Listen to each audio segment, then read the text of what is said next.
Olá! Na nossa disciplina de Enfermagem e Saúde Pública, o tema da aula de hoje é imunização. A imunização, ela é um método destinado a conferir imunidade contra doenças infecciosas. A gente sabe que o nosso organismo, ele precisa de defesas para combater agentes infecciosos, que podem ser bactérias, vírus, fungos.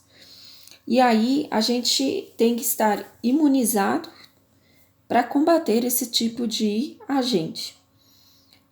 Desde que nós estamos estudando sobre saúde pública, nós estamos falando sobre algumas doenças que elas são infecciosas, infecto-contagiosas, e a transmissão, muitas das vezes, é de um contato bem próximo de uma pessoa com a outra. E aí, dentro da imunização, nós temos a imunidade, que é um estado específico de proteção que se desenvolve no organismo em consequência do ataque prévio de um agente infeccioso. Então, é um estado em que nós nos encontramos, que isso é uma coisa que pode ser até natural, para que a gente consiga colocar barreiras contra esses agentes infecciosos. Muitas das vezes a gente consegue até evitar que eles proliferem no nosso organismo, outras vezes eles até se manifestam, mas aí a gente tem a resistência para combater esse agente infeccioso e conseguir não ficar tão doente. A gente sabe que algumas doenças infecciosas, ela inclusive pode matar. E aí, através da imunização, a gente tenta, da melhor forma possível, não adquirir de uma forma tão grave essas doenças. Dentro da imunidade, há dois tipos, que é a ativa e a passiva. A ativa ela é resultante de uma reação elaborada pelo próprio organismo, quando estimulada pela presença de antígenos estranhos. Ou seja, o próprio organismo ele vai fazer com que a gente crie esses anticorpos para combater esses antígenos estranhos. E aí nós temos a naturalmente adquirida. Como que é isso? É quando a gente acaba tendo uma doença, e aí a partir do momento que a gente teve essa doença, o nosso organismo criou barreira de proteção contra essa doença. Então a gente consegue tê-la novamente? Não, porque o organismo já criou proteção, já criou a imunidade, e aí ele criou a barreira de proteção. Temos exemplo aí o sarampo, coqueluche, a rubéola.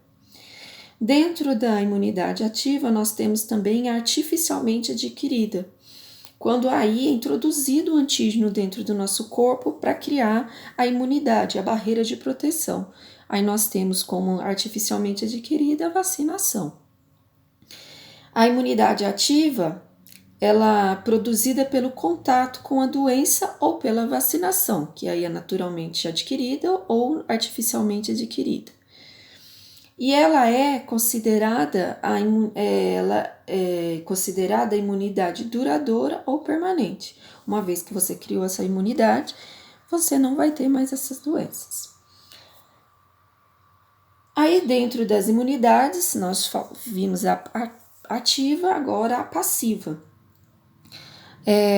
A passiva diz que o organismo adquire imunidade passiva quando recebe os anticorpos prontos, ou seja, recebeu os anticorpos, já vieram prontinhos para o combate de um antígeno estranho. A imunidade passiva ela pode ser naturalmente adquirida ou artificialmente adquirida. Como seria isso? A naturalmente adquirida é exatamente uma forma que a gente comenta muito, que veio da mãe para o feto e recém-nascido. Aí é a forma que vem e permanece nos primeiros meses. Essa imunidade ela foi passada dos anticorpos da mãe através da placenta, passou para o feto e a criança, ao nascer, ela está com essa imunidade já pronta e dura por alguns meses, tanto que algumas vacinas a criança passa a receber só depois de alguns meses. Por que ela não recebe de imediato? Porque ela já tem essa imunidade vinda da mãe. E isso é naturalmente adquirida da forma imunidade passiva. E dentro da imunidade passiva também tem a artificialmente adquirida. É quando os anticorpos são introduzidos no organismo. Esse procedimento é necessário em algumas doenças cujo agente causador atua muito rapidamente. E aí nós temos meios para combater isso. O anticorpo entrou de uma forma rápida, precisa combater isso de uma forma rápida. Como é que eu faço isso? Através da soroterapia. Ou seja, é um soro que a gente tem, que administra via endovenosa e aí recebe esse anticorpo necessário naquele momento. Então é uma ação bem rápida. Tanto que essa forma ela não é duradoura, ela é por um período só. E aí, qual o exemplo disso? Nós temos o soro antitetânico, que a gente toma ele para uma fase rápida. Inclusive, nós temos isso para picadas de cobra, para picada de escorpião, para picada de aranha. E aí administra, quando a pessoa é picada por esses animais, administra esse soro e aí faz um processo só para aquele momento. Existe na imunidade passiva a soroterapia então é duas formas que a gente pode adquirir a imunidade passiva, através da soroterapia e através da forma placentária. Então, a gente tem que lembrar que essa forma de imunidade passiva, ela não dura muito tempo, ela tem um período curto, mas naquele momento que ela está ali imunizando, ela é bastante necessária. Passou aquilo, realmente tem que fazer a imunização aí da forma ativa. Ok? Espero vocês no próximo vídeo.